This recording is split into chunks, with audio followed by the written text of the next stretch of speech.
แต่แม่2 คนนั่น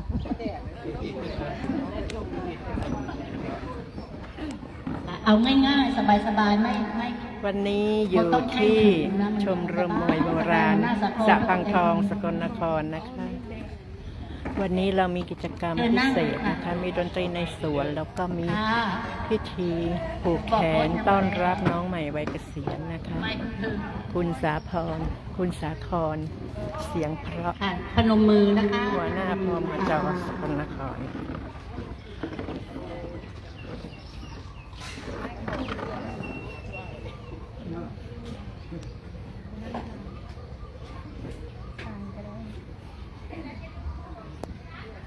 ตอนนี้คุณสาครกำลัง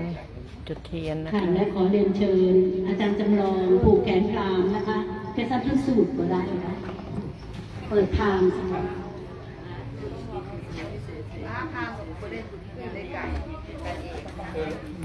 ก็ต้องใส่ซองกันแล้วเดี๋ยวมีแล้วเข้ามา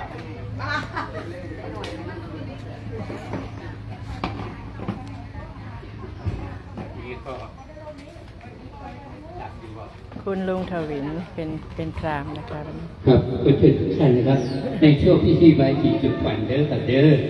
ขันแม่พรามหยกนิ้วขึ้นห้องว่าเยี่ยมก่อนพบกันอย่างดังเด้อกับเด้อรถกล้องเลยนะครับคงได้เรื่องงามยามดีนะครับก็ขอเชิญเทวาอารักษ์สิ่งศักดิ์สิทธิ์ทั้งหลายที่สิงสถิตอยู่ที่นี้นะครับคือพระพุทธพระธรรมพระสงฆ์พ่อแม่ครูบาอาจารย์มาช่วยเป็นสิริมงคลในวันเสียอายุของคุณสากรเพียงเพราะในวันนี้นะครับสาธุสาธุสาธุสักเคกาเมจรูปเปกิจิคาตเตจันตริเควิมาเนทีเปลเทจคาเมจโรนาสาเนเคหาวัตถุมหิเคเตภูมิมาจยันตุเทวาทลาวิสเมยักขะกันตับพนาคา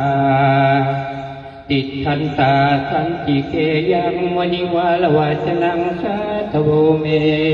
สุนันตุมงคลสาวนคาโลหยัมปัทันตามงคลสาวนคาโลหยัมปัทันตามงคลสาวนคาโลหยัมปัทันตา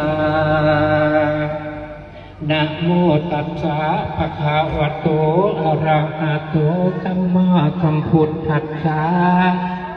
นะโมตัสสะภะคะวะโตอะระหะโตสัมมาสัมพุทธัสสะนะโมตัสสะภะคะวะโตอะระหะโตสัมมาสัมพุทธัสสะสีสิทธิพระพรบวรเป็นวิเศษอดิเรกเตโชชัยตุภวังชัยมังคละชัยมหามงคลมือนี้แม่นมือดีวันดีทีอมุตตะโชคตกใบนี้แม่นตกไม่จัน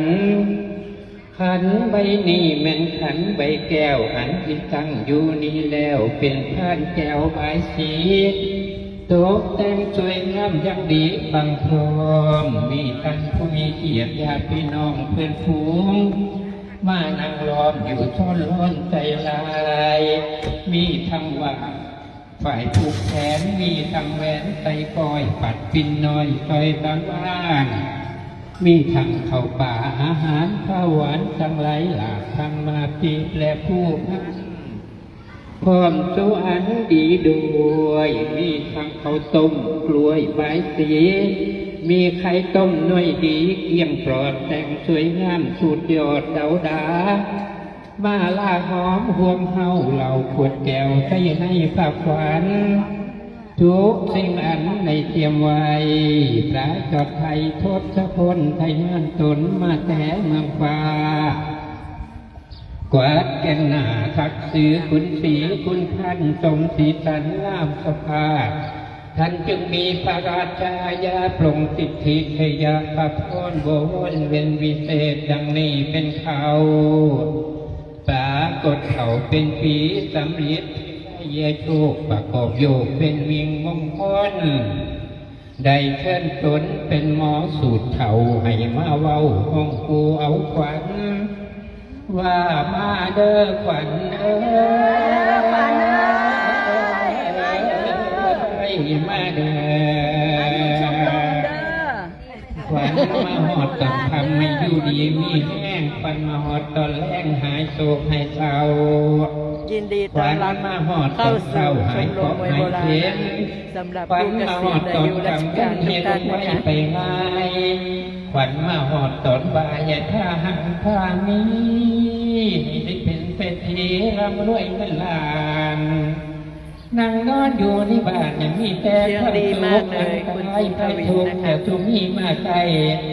ให้มีเงินทองใส่ไหล อายุ มาจนเต็มถัง 91 หวังสิ่งใดขอให้ได้สิ่งนั้นสมใจเจ้าปรารถนาแพ่งมา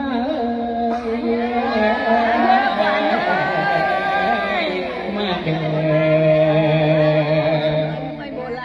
สวัสดีฝันก็มาทุกครั้งฝันจุดนั้นตุจริงแล้วฝันมาหอดแล้วบ่ให้บกเป็นหาดบ่ให้ขาดเป็นวังฝันอยากได้อันยังขอให้ได้สิ่งนั้นสมดังมาโนหวังอันว่าพอยไปสั่งอยากมีมาต้องไอ้มีของกินของใส่เงินข้ามแก้วหลายต่อคนทั้งโลกความสุขโศกอีเวนเวียนหายยาชุมีราศีตอนเศร้านี้ราศีตอนเศร้านี้สดชื่นไข่แสงราศีน้ำตอนแรงให้เจ้าใจหุ่งคือแสงไฟฟ้าอันมาโรคข้าไข่วัดไทยให้นิห่างมีแต่สุขอยู่ชานยังมีเจ้าแม่นเก้าหมองใจห้อง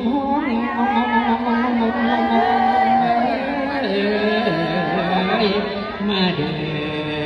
ไม่ใช่นักร้องธรรมดาด้วยนี่ สัพพะพุทธานุภาเว เป็น นะ หมอสูตร สัพพะมานุภาเวนะสัพพะ คุณ สัง ลุง ฆานุภาเว กวินของ นะ เรา พุทธรัตนังธรรมรัตนังจักรรัตนังติจังรัตนานังอานุภาเวนะมาโลตัสสะพันตุนาสาธุขออำนาจคุณพระพุทธจงน้อมนำขออำนาจคุณพระธรรมคอยเกื้อหนุนขออำนาจคุณพระสงฆ์เพื่อผลบุญขอบารมีคุณพระศรีรัตนตรัยโปรดชั้นคืนยืนคงความดี ให้คุณสาครเสียเพราะพร้อมครอบครัวจงอยู่ดีมีสุขหายทุกโศกมีแต่โชคปรีเปลี่ยนเกษมศรีรวยความรักรวยความสุขรวยเงินทองรวยความดี อายุยืน120 ปีมีสุขสาธุ 120 ปีอยู่นะใด บอกพันร้อยเอาคุณข่าวมาคุณเนาะมานานหรือเปล่าป้าและแม่จะถ่ายรูปนี้น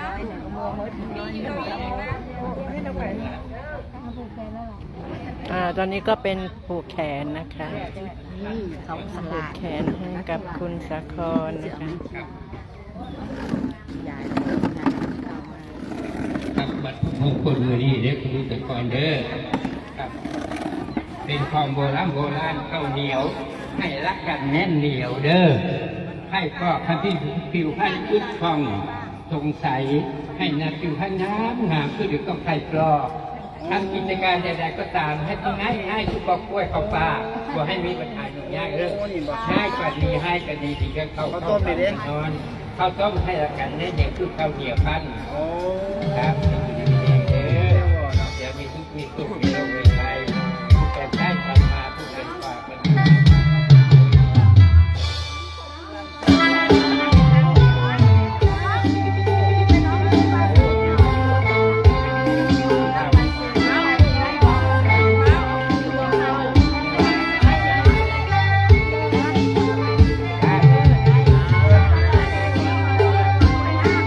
เพื่อผูกแขนนะครับเนี่ย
มเรานี่จะรวมคนเกษียณอายุราชการ เป็นวันหูผัดยกผัดดี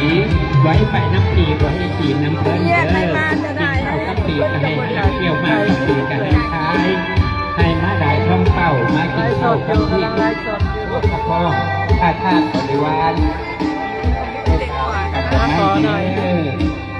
ขอหน่อยค่ะ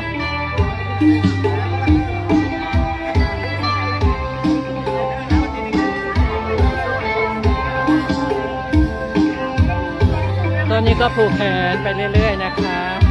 ก็ฟังเสียงร้องจากนักร้องประจำวงการผางามของเรานะคะ อีกสักครู่ก็จะมีรำบายสีนะคะ ก็ขอพักช่วงนี้ไว้ก่อน